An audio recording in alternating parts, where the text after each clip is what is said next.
O Jornal Diário de hoje recebe novamente em sua bancada o vereador Cláudio Melo para falar um pouco sobre a situação política da cidade e também algumas questões pontuais que estão chamando a atenção da opinião pública.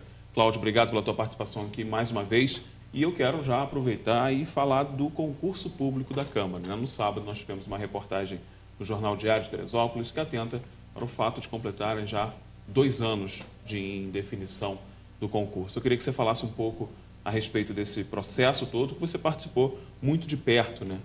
Sem dúvida, o Anderson, eu agradeço a oportunidade mais uma vez de estar aqui na bancada da TV Diário. Em relação ao concurso público, nós não tínhamos outra atitude a tomar, a não ser ir ao Poder Judiciário e questionar a forma que foi feito esse concurso público. Nós defendemos, por princípio, sempre o concurso público. Entretanto, um concurso público onde o certame seja igualitário, onde se garanta igualdade de oportunidade. E, lamentavelmente, nós detectamos alguns vícios no concurso da Câmara e não podíamos ficar inertes e não entrar com ação. Nós esperamos que o Poder Judiciário se pronuncie o mais breve possível. Sim. Eu já tive a oportunidade de conversar com alguns vereadores, inclusive com o prefeito interino, que na época era presidente da Câmara, pleiteando a ele que fosse tomada uma medida no próprio Poder Legislativo para que pudéssemos anular de uma vez por todas esse concurso e devolver, obviamente, com a devida correção, os recursos às pessoas que se inscreveram para o concurso e depois chamar um novo concurso. Mas a expectativa é que o Poder Judiciário se pronuncie o mais breve possível, porque a gente precisa, de uma vez por todas, responder a esses 6 mil candidatos, né, que se dedicaram a esse concurso, mas que lamentavelmente foi mal conduzido pela gestão da Câmara da época. Agora, Cláudio, uma outra questão que vem surgindo nas últimas semanas é a respeito da polêmica do uso do carro oficial da Câmara em ações paralelas, né, às que ele tem como princípio ser utilizado. Nós tivemos alguns episódios na cidade já que levantaram essa questão e você foi autor de um pedido de intervenção nesse sentido também, né, para o uso desse carro, que é, na verdade, um carro público, né? É feito para o uso ao público e não para questões particulares. Eu queria que você explicasse um pouco da atuação, né, pedindo uma intervenção nesse sentido e o que você acha, né, dessa conduta de utilização do carro oficial da Câmara para assuntos particulares. O Anderson, na verdade, já existe até um próprio questionamento da sociedade se há necessidade do veículo para os vereadores. Sim. Mas já que existe o veículo, né, não há possibilidade, ao meu ver, de que esse veículo não seja identificado e que dê direito ao contribuinte de saber como esse veículo está sendo usado.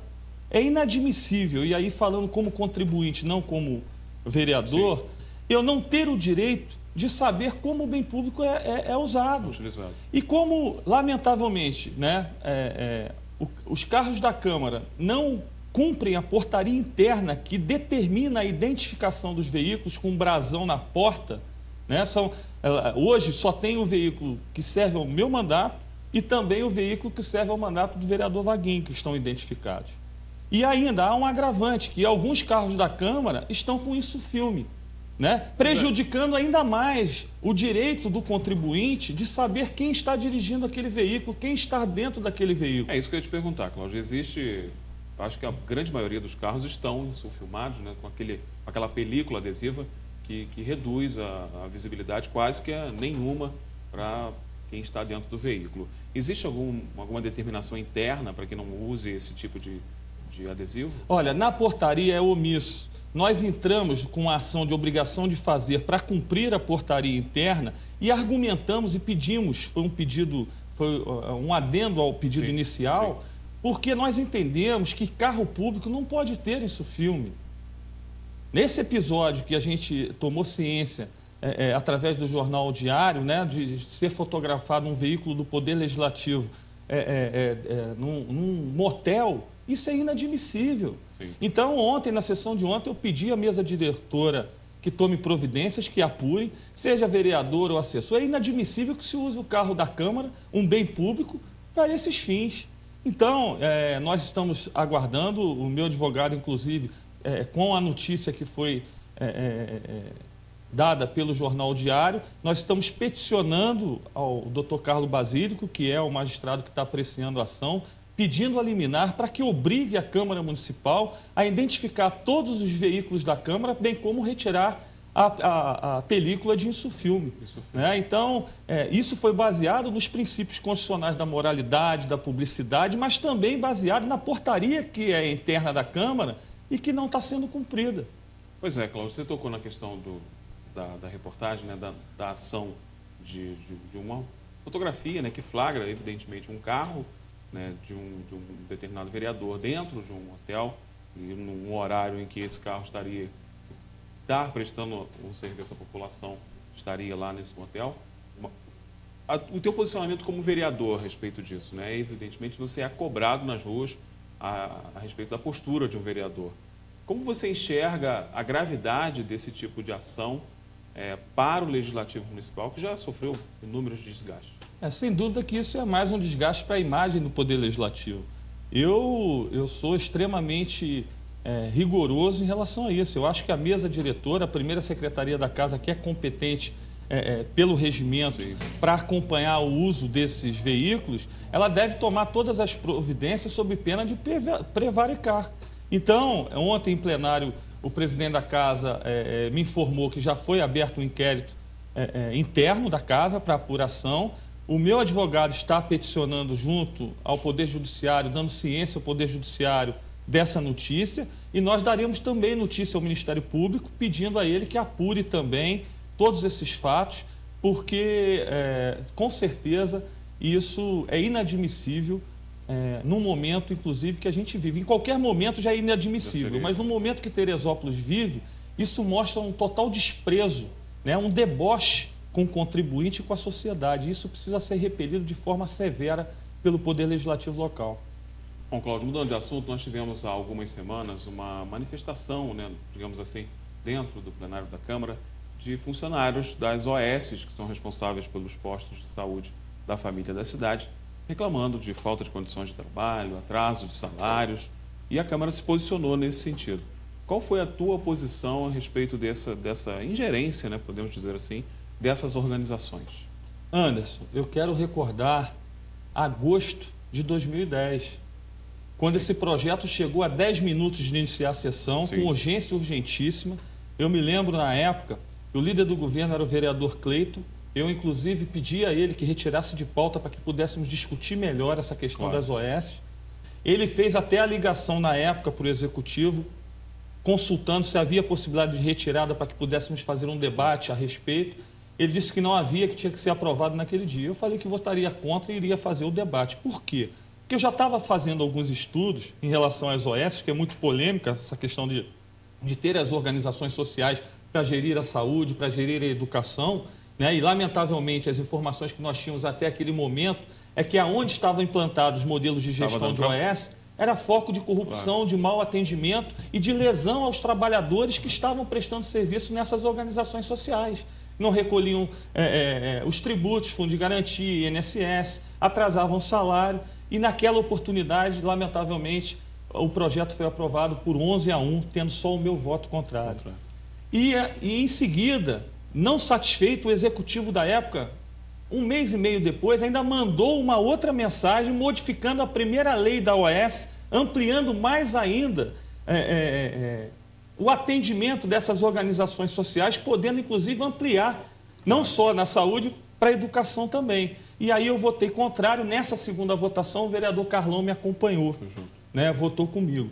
Entretanto, eu não tinha... Isso para mim não é surpresa, Anderson. Claro. Quando eu vi todos aqueles trabalhadores e trabalhadoras, né, dos PSFs e também da UPA, que todo mês, reiteradas vezes, estão tendo seus salários atrasados. Quando houve a migração da Cruz Vermelha para outra OS e depois para a atual Fibra, a gente sabe que muitos trabalhadores não receberam todos os seus direitos. Então, na verdade, hoje está confirmado aquele alerta que dei no passado.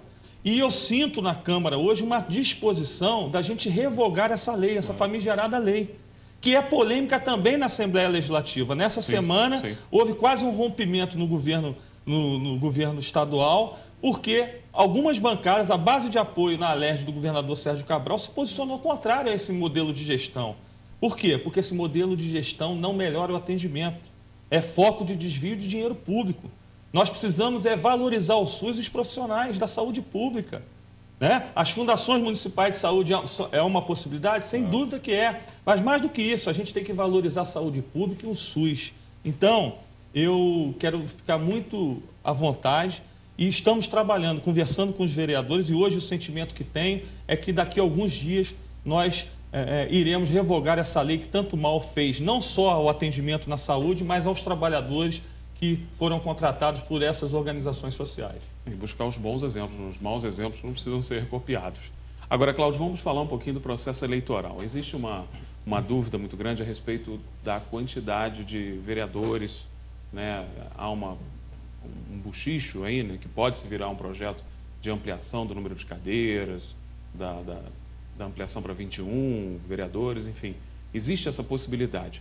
Eu queria que você se posicionasse, você já falou que você é contra essa ampliação, mas eu queria que você explicasse um pouco mais por que isso pode ser ruim para a nossa Câmara.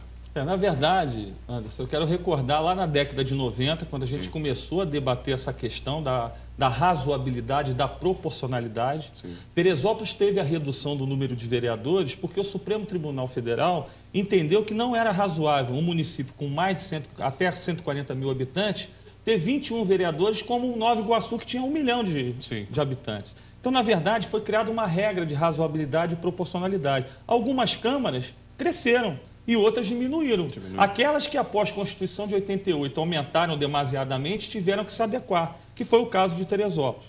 Eu defendo, desde aquela época, que ter um número menor de vereadores valoriza o controle social e o poder legislativo. Claro. Algumas pessoas argumentam que isso diminui a representatividade. Eu entendo que não. Eu faço a visão pelo outro lado. Eu acho que ser vereador numa Câmara de 12... tem uma representatividade para o vereador muito maior do que 21. E eu acho também que é mais fácil nós elegermos 6 ou 7 pessoas de bem na Câmara do que 11 ou 12. E outra coisa, eu acho que tem que reduzir o orçamento da Câmara. A PEC de vereadores reduziu de 7% para 6,5% o repasse. Isso representa quase 1.200.000 a menos na Câmara. Isso é positivo. Sim. Então, eu acho que o orçamento atual, ele, se mantiver os 12 vereadores, ele pode sim ser reduzido e esse dinheiro economizado pode ser destinado para o Executivo, para o orçamento participativo ou para outra secretaria que esteja necessitando. Então, eu estou defendendo na Câmara, estou dialogando com os vereadores que façamos uma audiência pública para debater com a sociedade, para ouvir a sociedade o que ela acha em relação ao número de vereadores. Então, eu acho que a gente tem que ter um debate franco, tranquilo com a sociedade, para ver qual é o melhor modelo que a sociedade acha que deva ser implantado. Eu mantenho os meus argumentos, estou disposto a fazer esse debate e ouvir os argumentos contrários, mas eu não mudo a minha posição. Eu acho que o controle social e o poder legislativo é valorizado com um número menor de vereadores. Agora, dizer que não aumenta a despesa, aumenta sim. Porque você tem que pagar mais salários, você tem que pagar salários de assessores. Não aumenta o repasse, mas a despesa da casa... Aumenta, sem dúvida. Agora, Cláudio, uma questão também polêmica que tem tomado as grandes discussões, principalmente nas redes sociais, e aí já falando de comissão processante, de resultado dessa comissão processante, é a respeito da eleição indireta ou direta, em caso de uma cassação efetiva do prefeito afastado Jorge Mário.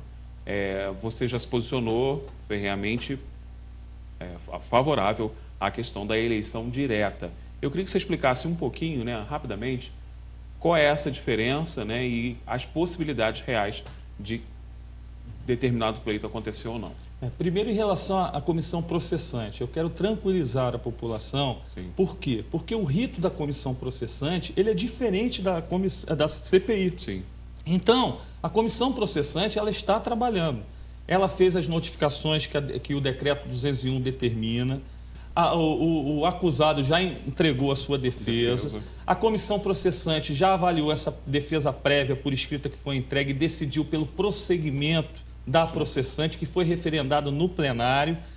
Na defesa prévia, apenas uma testemunha foi arrolada, que será ouvida no momento certo, e resultado da processante seria a cassação definitiva do Jorge Mário. Sim. A partir da vacância do cargo de prefeito e vice que já está vago, eu defendo as eleições diretas, defendo o cumprimento do artigo 56 da lei orgânica, defendo a Constituição Estadual e a Constituição Federal, que dá direito aos municípios para que legislem esse tema. Essa questão do tempo, né? Existe um temor muito grande de não dar tempo para se organizar um pleito, como aconteceu em Magé, nós tivemos o exemplo de Magé, e o tempo hábil até que se inicie o próximo processo eleitoral. Não, eu acho que há tempo hábil, o TRE que irá definir, e eu acho que a nossa situação aqui de Teresópolis, nesse momento, ela requer a participação da sociedade, porque a crise política que está instalada no município já há alguns meses, né, ela requer a participação popular, ela quer a legitimidade do voto popular. Até porque a população já se mostrou presente nas ruas. Sem dúvida, e Anderson, eu não tenho dúvida que seja o prefeito que for eleito pela população, essa mesma população terá uma tolerância que é necessária nesse momento para a gestão. Claro. Então, quando eu me manifestei lá no plenário da Câmara, quando eu escutei um buchicho que estavam articulando a mudança da lei orgânica para tirar o direito da população de votar, eu denunciei em plenário e comecei a me mobilizar contrário, porque isso seria uma sandice. Então, nós não podemos brincar com a democracia. Claro. E Teresópolis, nesse momento, que está emocionalmente afetada por tudo que passou, eu acho que a melhor forma de exercer a cidadania é através do voto direto. Então, a gente vai aguardar, vamos trabalhar na processante e eu quero crer que o bom senso irá prevalecer e que a população possa ir às urnas e definir quem será o prefeito por esse mandato tampão até a próxima eleição. Quanto ao prazo, eu acho que há tempo suficiente. Né? E eu acho que o voto direto é uma conquista muito valorosa para que se despreze. E uma conquista histórica do brasileiro, né? Sem dúvida. Cláudio, quero agradecer demais a tua presença aqui mais uma vez e deixar novamente à disposição a bancada do Jornal Diário ao mandato vereador. Anderson, mais uma vez agradecer a oportunidade, me colocar sempre à disposição das pessoas e deixar um abraço para todo mundo, dizer que a gente vai continuar na nossa trincheira, né? E dizer, em relação ao governo interino, né, a nossa posição e a posição do Partido dos Trabalhadores é de ajudar a cidade. Nós temos uma posição de independência em relação ao governo Arley, não temos indicação alguma, mas queremos ajudar a dar certo. Entretanto, não abriremos mão de fiscalizar o governo interino. Tá? Um abraço e muito obrigado. Obrigado, Cláudio. Bom, esta edição do Jornal Diário vai ficando por aqui, mas lembramos que nas bancas, nesta quinta-feira, você encontra essa entrevista na íntegra e a cobertura jornalística mais completa da região, do seu Diário de Teresópolis. Nós estamos de volta amanhã com mais uma edição inédita do Jornal Diário e você fica agora com as imagens que marcaram a quarta-feira aqui em Teresópolis.